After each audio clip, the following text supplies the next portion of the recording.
Good morning everyone. তো আজকে আমি আমার এই ভিডিওটা শুরু করছি হচ্ছে কি আমার বাড়ির থেকে অফিস যাওয়ার কিছুটা হবে।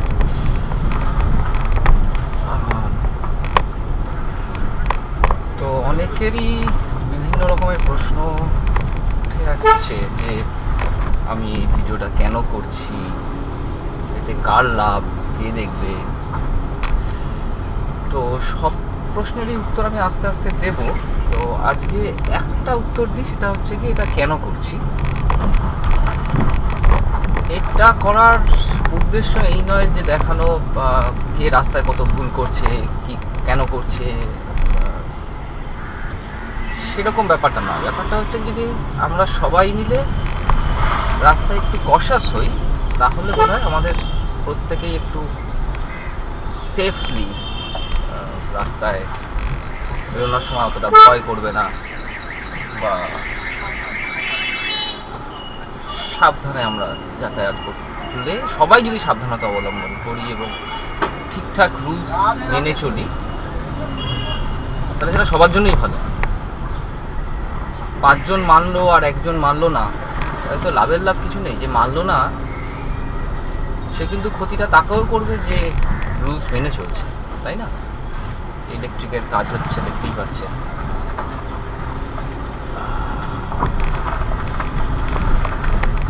তো আলটিমেটলি হচ্ছে গিয়ে একটু অ্যাওয়ারনেস বাড়ানো, যাতে সবাই আমরা অন্যের যাবার জায়গা করে দিই, রাস্তায় মোবাইল নিয়ে কথা না বলতে বলতে চলি, হাই স্পিড করে হুটহাট একে ওকে ওভারটেক না করি। তাতে হয়তো জীবনে 2-4 মিনিট সময় মনে হবে দেরি হয়ে গেল,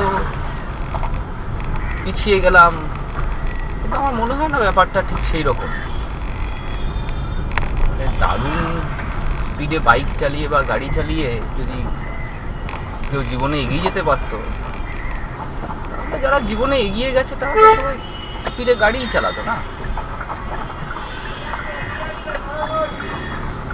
5 মিনিট পরে পৌঁছেও ওই দেখছে যে আমি দেখবো, তাকে তো আমি আটকাতে পারবো না, সেটা যাবেই।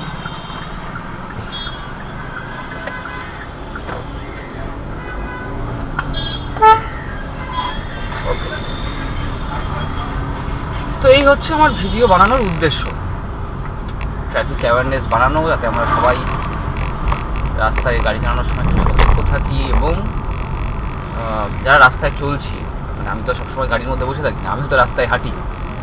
তো আমার মতো বহু হাজার হাজার কোটি কোটি লোক ভারতবর্ষে হাঁটছে, তারাও যেন এই যে এই অটোটা কি সুন্দর আমাকে জায়গা করে দিল, একটু দাঁড়িয়ে গেল। তো ব্যাস এইটুকুই দরকার হয় রাস্তায়। তো এরকম যদি হয় তাহলে সবার জন্যই ড্রাইভিং এক্সপিরিয়েন্সটাও ভালো হয়, রাস্তায় বেরোতেও মনে হয় না যে আচ্ছা আজকে কি আমি বাড়িতে ফিরবো না রাস্তাতে কেউ আমাকে উড়িয়ে দেবে। কেউ কাউকে ইচ্ছাকৃতভাবে ওড়ায় না, ধাক্কাও দেয় না। তো পরিস্থিতি এমন হয়ে গেছে আমাদের যে ওই একটু আগে পৌঁছে যেতে হবে, তাড়াতাড়ি করতে হবে, ওই ব্যাপারটা যদি আমরা বেরিয়ে আসি তাহলে আমার মনে হয় বেটার হবে। এই ভিডিও রেকর্ডিং করার সময় কী কাণ্ডটা করেছি, গাড়ির কাজটা তুলতে ভুলে গেছি, এদিকে এসি চলছে। যাকগে, হয়তো বাইরে একটু সাউন্ড এসছে এক্সট্রা। আপনাদের মনে হতে পারে যে এটা ক্যাওটিক ইন্ডিয়ার ভিডিও, তো রাস্তা ফাঁকা, তার মধ্যেই আমি ভিডিও রেকর্ডিং করছি।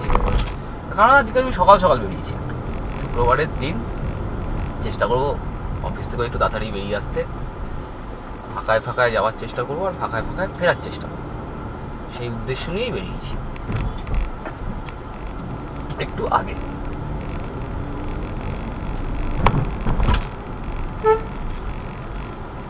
এবার দেখা যাক বাদবাকি ড্রাইভিং এক্সপিরিয়েন্স কেমন হয়, কিছু ইন্টারেস্টিং জিনিস ঘটে কিনা রাস্তায়, যদি ঘটে তাহলে তার আপডেট আমি দেব, আর যদি না ঘটে তাহলে এইটুকু ভিডিওই হয়তো তুলে দেবো।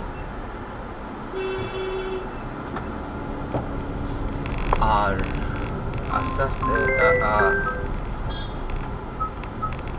मैं 5 लाख तक के लोन के लिए बिना किसी डॉक्यूमेंट के। গাড়ি চালানোর সময় ফোনে কথা বলা একদম উচিত নয়, আর এই সমস্ত 5 লাখ টাকার লোন তো একদমই নয়, ম্যাক্সিমামই ফ্রড, আপনিও জানেন আমিও জানি। তো আমি এটার রিজেক্ট বাটনটা টিপতে গেছিলাম, কিন্তু অ্যাকসেপ্ট বাটন টেপা হয়ে গেছিল, কী করব। তাই একটা দুটো ওয়ার্ড শুনতেই হলো তাদের, তৎক্ষণাৎ ফোনটা কেটে দিল। এইসব ছোটোখাটো ব্যাপার নিয়েই চলতে থাকে আর কি।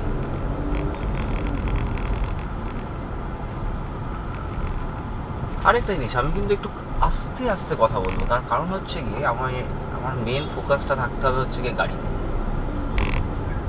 গাড়ি চালাতে চালাতে যদি 2-4টে কথা আপনাদের সাথে বলতে পারি তাহলে ভালো, আর যদি বলতে না পারি তাহলেও ঠিক আছে।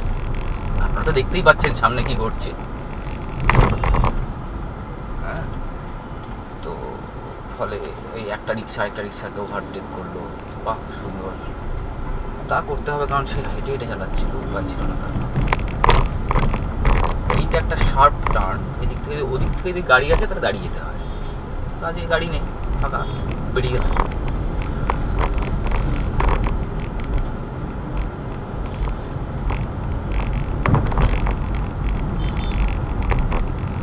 আশা করি আজকে ফাঁকা ফাঁকাতেই চলে যাবো।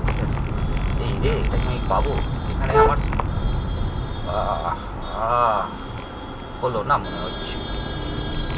হ্যাঁ হ্যাঁ জানি, তাই বলে তো অন্যজনকে ধাক্কা দিয়ে যেতে পারি না।